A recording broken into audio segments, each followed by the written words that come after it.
Nous sommes Q-Sounds Recording et tu regardes Rimshot.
Les groupes qui ont joué ce soir, il y en a deux.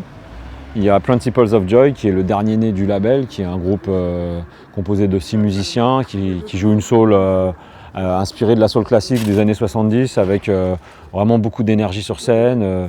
Sarah ici présente qui a une puissance vocale à la hauteur de ce que dégage le groupe derrière. Voilà, je pense que c'est un groupe assez impactant.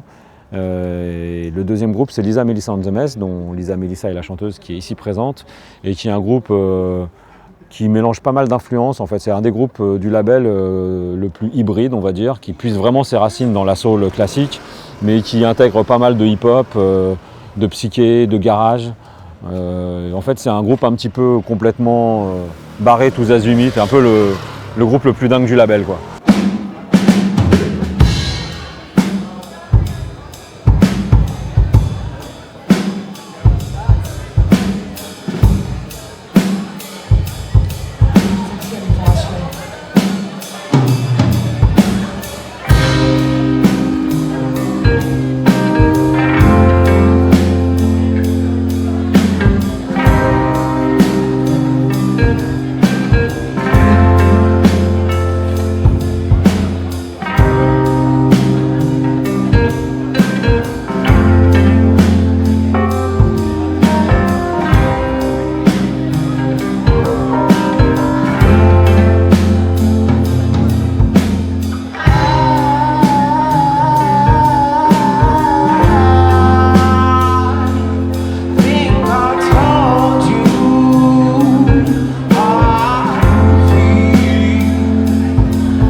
chansons, elles sont écrites en général de la même manière. Ludo compose les instrus et puis ensuite il me passe le relais et puis moi je vais, selon mon inspiration, inventer une mélodie et des paroles. Très souvent en anglais, mais aussi quelques textes en français. Et puis ensuite, je passe le relais aux chanteuses qui vont s'approprier la chanson et la chanter sur scène.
Moi, j'ai grandi en Seine-Saint-Denis, j'ai monté le label avec Chris Thomas, qui est un de mes meilleurs amis et que je connais depuis une vingtaine d'années, avec qui on fait de la musique depuis qu'on se connaît.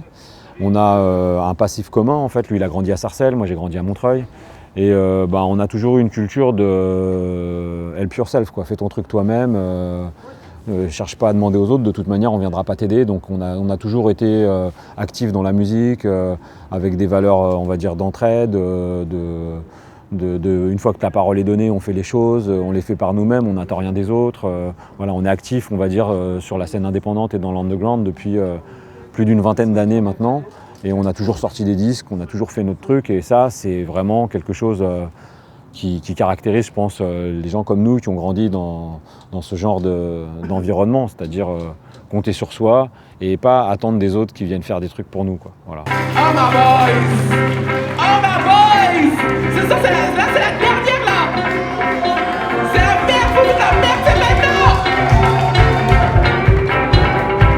Là, faut que je ressorte, faut que j'ai plus de gueule, plus de rien!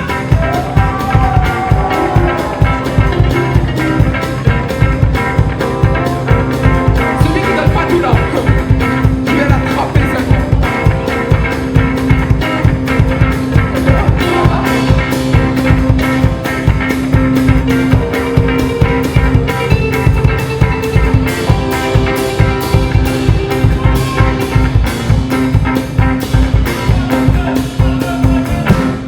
I remember the first time, the very first time I saw you, boy. You were looking so nice, with that perfect smile on your face. I was so afraid, another girl could steal your heart. I was so ashamed, I never knew what to feel so hard. But I know.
On tourne beaucoup à l'étranger parce qu'en fait, on est rarement prophète en son pays. La soul est présente en France, mais la manière dont est organisée la musique en France fait que c'est très difficile pour un groupe indépendant comme le nôtre, qui n'est pas pris en main par un tourneur, d'accéder à un réseau de salles en France. Et les endroits alternatifs, on va dire, à la fois de qualité, mais adaptés à des groupes comme les nôtres, sont très rares en fait en France. Et ils sont beaucoup plus développés dans d'autres pays comme l'Allemagne, la Belgique, la Hollande. Donc c'est des pays qui nous ont accueillis en tournée beaucoup plus que la France, et puis dans lesquels il y a une culture de la musique indépendante qui est, on va dire, beaucoup plus ancrée dans la population. Voilà. Moi j'ai fait une tournée en Allemagne, c'était au mois d'avril dernier, avril 2018 du coup. Ouais. Comment ça s'est passé? Ça s'est super bien passé, on a été super bien accueillis, malgré toute attente. Moi j'étais vraiment choquée, le public il était vraiment accueillant, les gens ils ont vraiment extrêmement bien réagi alors qu'ils ne nous connaissaient pas du tout. Donc j'ai vraiment envie de réitérer l'expérience et on part en tournée au mois de décembre en Italie avec Lisa Messane de Metz, donc je pense que ça va être super génial. C'est cool. Et toi, Sarah? Me concernant, du coup, les tournées, concernant les Principles of Joy, on n'a pas encore fait de tournée et la première commence la semaine prochaine. Donc du coup, j'appréhende un petit peu, on va passer en Allemagne également, donc j'appréhende un petit peu justement de jouer pour un public qui nous connaît pas. Mais je pense que ça devrait bien se passer, il n'y a pas de raison. Donc ça va être cool. Après, le public ne connaît pas forcément les groupes, mais le label commence à avoir un petit nom, on va dire, auprès des amateurs de soul au niveau européen. Donc on va dire qu'en Allemagne, y a des gens qui maintenant, vu qu'on est allé jouer plusieurs fois avec d'autres groupes, viennent simplement parce que c'est un groupe Q-Sound et qui savent qu'ils vont avoir quelque chose qui correspond à leurs attentes. Donc voilà, on bénéficie aussi du travail du label depuis 10 ans par rapport à ça.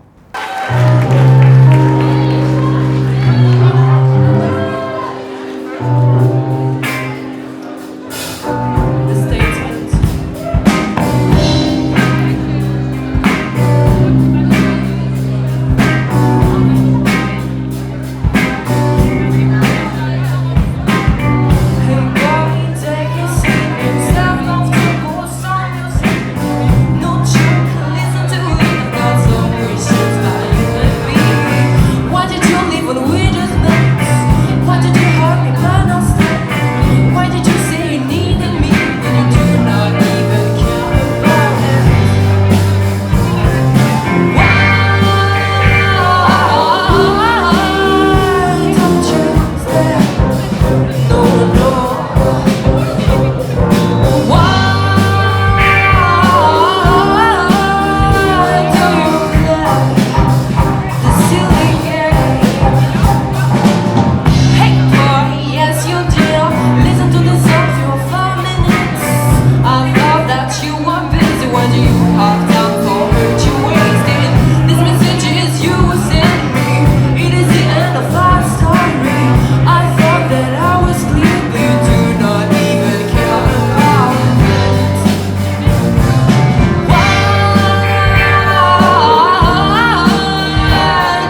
fait, sortir de l'underground alors qu'Internet permet une large diffusion, c'est une des plus grosses arnaques des 20 dernières années.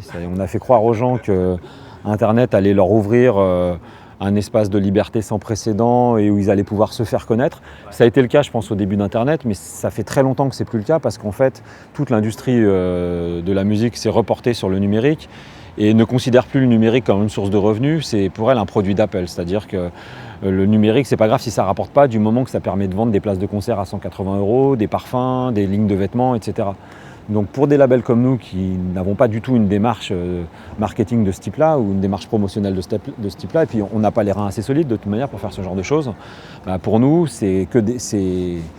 tout est perdu en fait. C'est-à-dire que le numérique ne rapporte absolument aucun argent et contrairement à ce qu'on veut nous faire croire, le streaming par exemple c'est quand même du vol organisé, c'est-à-dire que 0,001 centime par clic.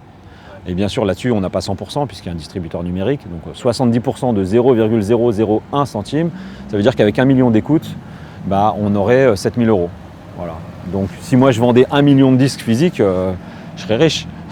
Le label serait très riche, on pourrait payer très bien les chanteurs, les musiciens pourraient en vivre, on pourrait vivre du label. Enfin, il y aurait une vie artistique véritablement développée. En fait, il se passe dans la musique la même chose que dans beaucoup de sociétés en ce moment, c'est-à-dire que les classes moyennes disparaissent. Il y a quelques riches qui sont de plus en plus riches et tous les autres qui se paupérisent et voilà.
Comment on arrive à faire tourner le label, je pense que je peux dire que c'est en grande partie grâce à Ludo, que je vois au quotidien, puisqu'on est un couple.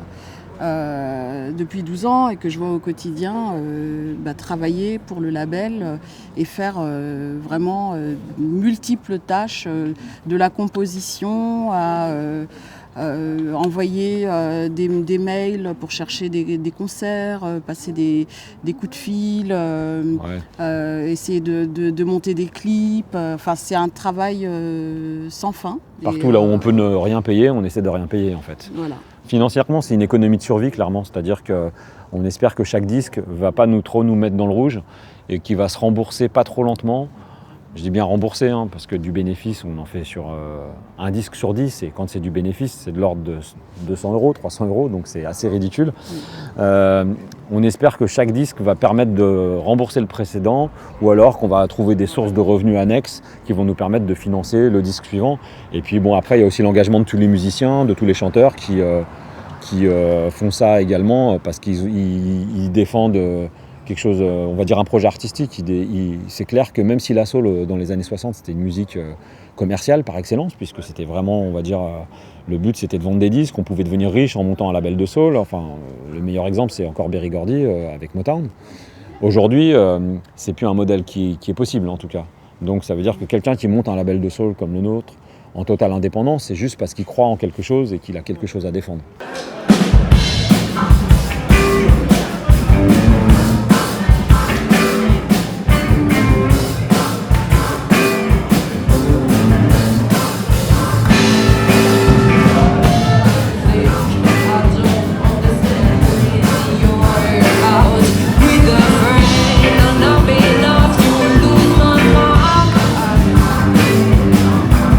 Sorry, she is clear that you don't care about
va dire que la musique qu'on fait, qui est pourtant très crossover à mon avis, reste, on va dire, authentiquement soul.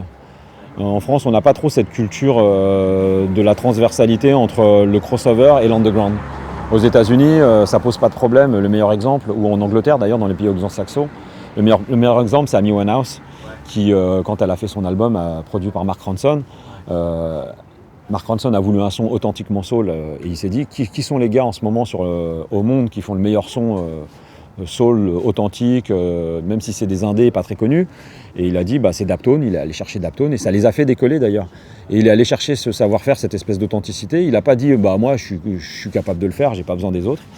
Et cette forme d'humilité, on ne l'a pas en France. C'est-à-dire qu'à partir du moment où tu fais de la soul, si tu veux passer à un niveau, on va dire, de major, très mainstream, très crossover, on va dire non, on va te prendre l'ingénieur du son de Pascal Obispo. S'il a fait Pascal Obispo, il est capable de t'enregistrer.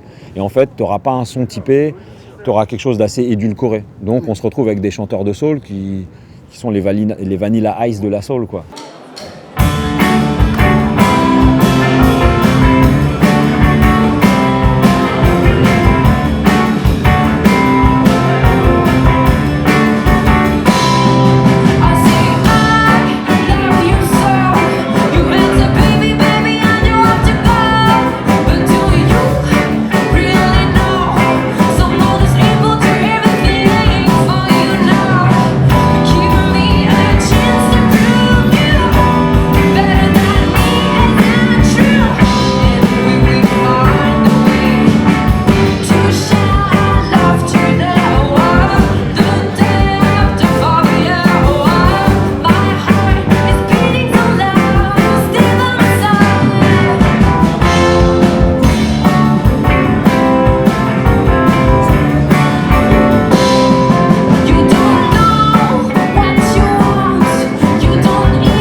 En fait, on essaie d'avoir une ligne directrice et une direction artistique assez marquée, puisque le seul moyen d'exister quand tu es un label indépendant, c'est d'être très radical en fait. C'est véritablement d'avoir un positionnement que ne peut pas se permettre justement une major.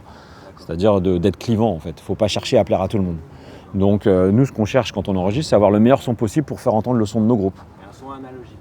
Ouais, analogique, mais bien sûr c'est important parce que mais dans l'analogique, enfin dans l'enregistrement analogique sur bande, ce qui pour moi est le plus intéressant, au-delà même de la texture du son, c'est les contraintes. C'est un peu comme dans le vinyle en fait. C'est quand tu enregistres sur bande, tu peux pas faire des drops, recommencer autant que sur du numérique. Donc ça oblige ton groupe à bien jouer et ça t'oblige à faire des choix. À dire est-ce que je garde cette prise même s'il y a une ou deux petites imperfections, est-ce qu'il y a de l'énergie, est-ce qu'il y a de l'émotion, etc. Et donc ça te permet d'entrevoir l'enregistrement autrement parce que le home studio a largement démocratisé la pratique de l'enregistrement, ça c'est super. Le numérique a aidé à beaucoup de choses, mais ça a aussi morcelé la musique.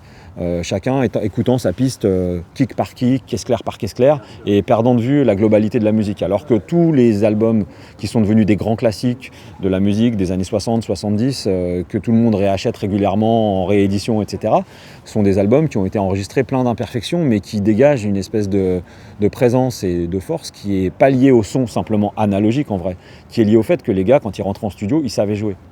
Aujourd'hui, il y a plein de groupes qui rentrent en studio, ils ne jouent pas ensemble en fait. Donc nous, on privilégie ça. Ça veut dire qu'aujourd'hui, on peut très bien enregistrer un disque, y compris en numérique, mais avec des méthodes de production analogiques, c'est-à-dire on fait une prise à plusieurs et on ne revient pas dessus.